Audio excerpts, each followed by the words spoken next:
Hello everyone, welcome to English for learners. ये channel आपके लिए है। यहाँ पर बिगनर लेवल से लेकर एक्सपर्ट लेवल तक सारी वीडियोस आपको मिलने वाली हैं। बस आप में सीखने का जज्बा होना चाहिए। तो आज की वीडियो स्टार्ट करने से पहले मैं आपको कुछ शब्द देती हूँ। तुनक पिशाच, भुलक्कड़, लापरवाह, अप्रिय, मुंहफट, जिद्दी, उत्साहित, उत्तेजित, शुभ, आशावादी। और आपसे पूछती हूँ कि क्या आपको इन शब्दों का अंग्रेजी में मतलब पता है? या आपके साथ ऐसा होता है कि अक्सर आप अंग्रेजी में बात करना चाहते हैं, लेकिन कुछ शब्दों का जो कि लगभग डेली कन्वर्सेशंस में यूज़ होते हैं, उनका मतलब अंग्रेजी में पता ना होने के कारण आप अंग्रेजी बोलने में झिझकते हैं।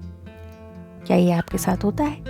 अगर होता है तो आप एक बात अच्छे से समझ लीजिए कि जितने अंग्रेज़ी में वर्ड्स आपको पता होंगे, यानी कि जितनी आपकी वोकैबुलरी स्ट्रॉन्ग होगी, उतना ही आप अच्छा अंग्रेज़ी में बोल पाएंगे। तो समझ लीजिए कि अगर आप लगभग एवरी डे, एवरी वीक या एवरी मंथ अपनी इंग्लिश की वोकैबुलरी इम्प्रूव करते हैं तो आपने आधी जंग जीत ली। क्योंकि इससे आप अंग्रेज़ी समझने और बोलने में दोनों में सक्षम हो सकते हैं।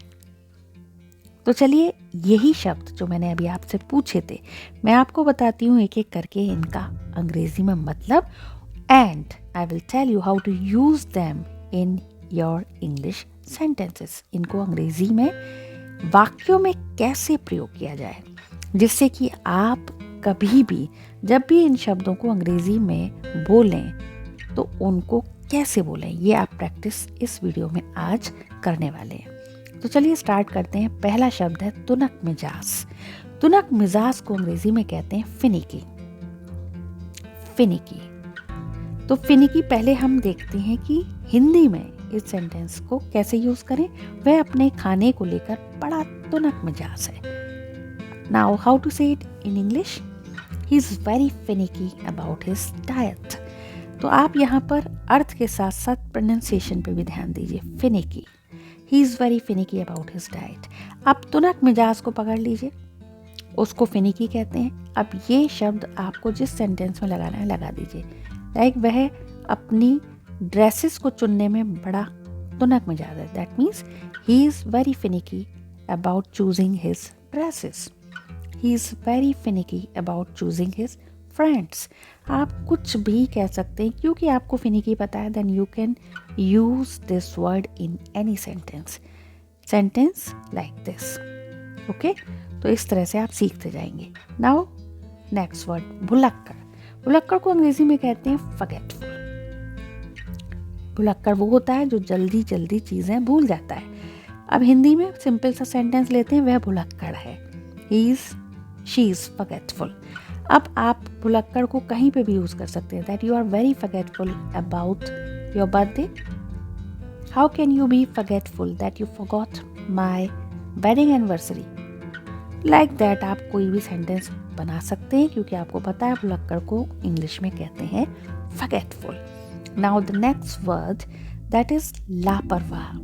लापरवाह को अंग्रेजी में कहते हैं नेग्लिजेंट।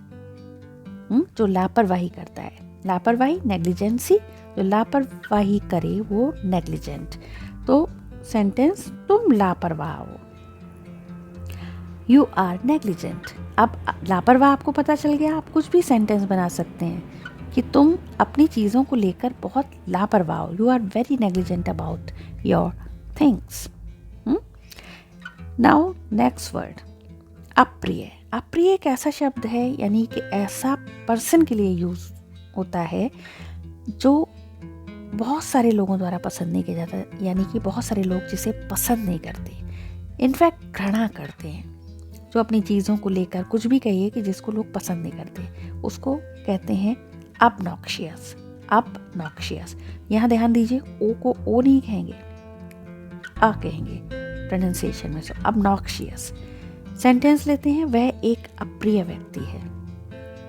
इंग्लिश में he is an obnoxious person.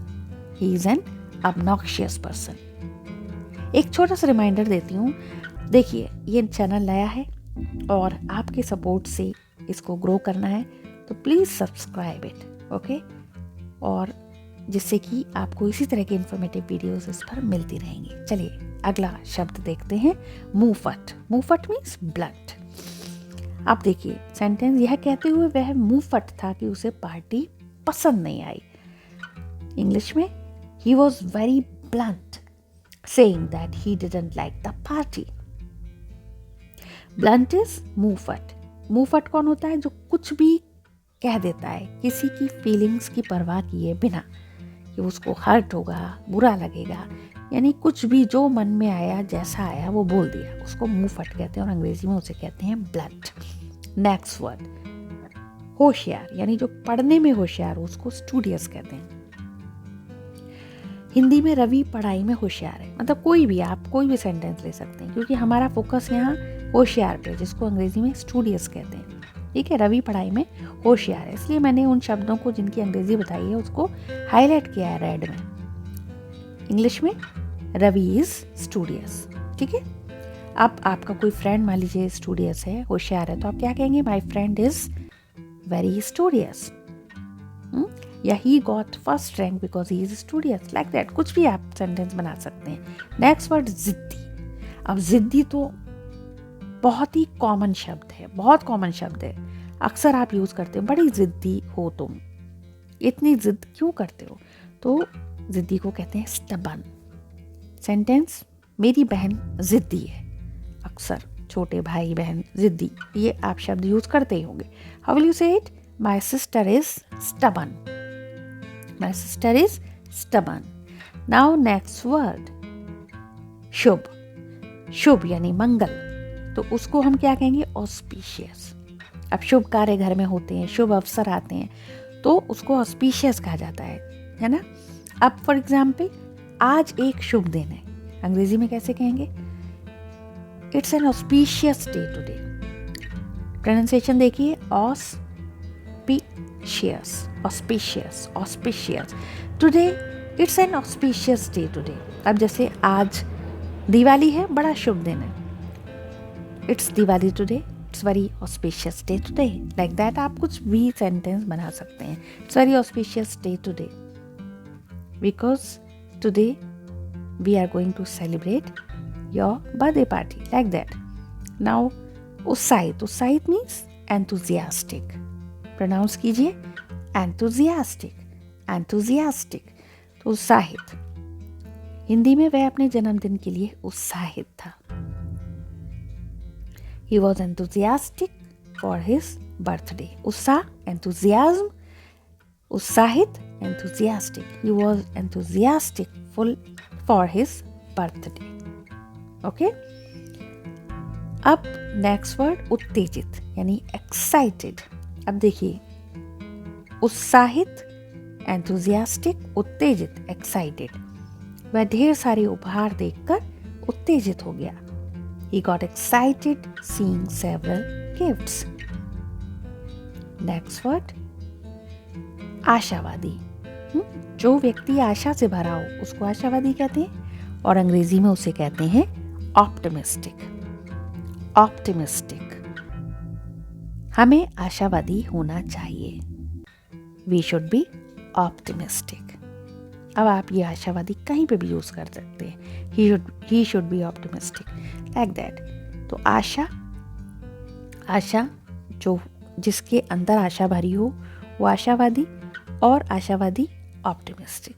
ठीक है, तो अब इन सारे शब्दों को आपकी बेहतर अंडरस्टैंडिंग के लिए एक बार मैं फिर से वन बाय वन उनकी मीनिंग बताती हूँ। ठीक है, तुनक मिजाज, फिनिकी, भुलक्कड़, फॉरगेटफुल, लापरवाह, नेग्लिजेंट, अप्रिय, obnoxious, जिद्दी, stubborn, उत्साहित, enthusiastic, उत्तेजित, excited, शुभ, auspicious, आशावादी, optimistic। तो ये सारे वर्ड्स थे और इनकी मीनिंग थी। केवल इतना जानने से आपका काम नहीं चलेगा, क्योंकि अभी तो आप सीख गए इन शब्दों की अंग्रेजी क्या है, आप सीख गए इन शब्दों को सेंटेंस में कैसे यूज़ करना है, लेकिन आप खुद कैसे इनको यूज़ कर पाते हैं या नहीं कर पाते हैं कैसे पता चलेगा? इसके लिए मैंने आपके लिए एक प्रैक्टिस पैराग्राफ तैयार किया है और मैं चाहती हूँ कि आप इस पैराग्राफ को अपने वे में, क्योंकि आपको इन वर्ड्स का मीनिंग पता है इंग्लिश में, तो I just want that you try to write these sentences in English. Okay, तो अब जो भी सेंटेंस आप लिख पाएँ, आई जस्ट रिक्वेस्ट कि आप वो सेंटेंस कमेंट बॉक्स में मुझे लिख दीजिए। गलत सही डजेंट मैटर, पर लिखिए। मेरा एक मित्र पढ़ने में होशियार है, लेकिन वह बेहद ज़िद्दी और लापरवाह है। वह भुलक्कड़ है। वह भूल गया कि आज एक शुभ दिन है। उसके मित्र ने अपने जन्मदिन के लिए एक पार्टी रखी। वह ढेर सारे उपहार देखकर उत्तेजित हो गया। मेरा मित्र अपने खाने को लेकर तुनक मिजाज है। उसे पार्टी पसंद नहीं आई। यह कहते हुए वह बहुत मुंह फट था। अब ये वही सारे शब्द हैं, देखिए मैंने हाईलाइट किए हैं रेड कलर से, जिनका मीनिंग अभी अभी आपने सीखा है और जिनका सेंटेंसेस में भी यूज़ करना सीखा है। तो आई जस्ट वांट कि आप ट्राई करिए इस पैराग्राफ को, क्योंकि लगभग वही सेंटेंसेस है, अपने वे में इंग्लिश में लिखने का। और अगर आप कोई नए सेंटेंस बना सकते हैं तो प्लीज़ इन शब्दों को यूज़ करके वो भी कमेंट बॉक्स में लिखने की कोशिश कीजिए, क्योंकि तभी आप सीखेंगे। जो भी आपके क्वेश्चन होंगे तभी मैं आपको आंसर करूँगी। आप गलत सही करेंगे, I will tell you, definitely मैं आपके कमेंट्स का रिप्लाई करूँगी। और नेक्स्ट वीडियो में मैं आपको इस पैराग्राफ को अंग्रेज़ी में करेक्टली कैसे लिखा जाएगा ये मैं शॉर्ट वीडियो में बताऊँगी। So keep learning, keep watching the videos, keep supporting. Thank you for watching. Don't forget to like, share and subscribe this channel. Thank you.